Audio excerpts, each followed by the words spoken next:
All right, disassembly day 3. Today I did a bunch of stuff. The first one was to remove the steering column. I think some people have said it's not completely necessary to remove it, to remove the engine, but I did it just in case so I don't bust anything else. It was really straightforward anyways. All I had to do was uh, disconnect the joining bit for the top and bottom columns, then just pull out the top column with the steering wheel. And then for the bottom column, just so you don't have to repeat work later, you probably want to mark where the column aligns with the universal joint with a paint so that when you reinsert it, you got the right, you don't have to redo like how far to turn to go left and right. So, and then you just pull it out.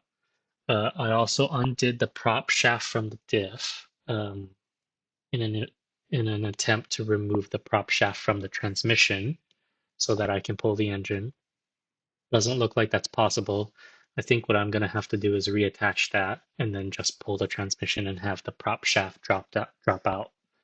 The reason why I wanted to remove it was so that I can catch the oil that comes out of the transmission when you lift it and then plug it up.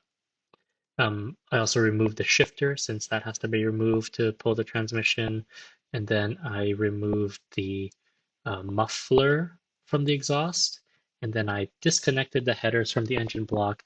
I'm trying to find a way to not have to undo the springs that hold the collector and the headers together because that was such a pain in the butt to add or to install and probably to remove.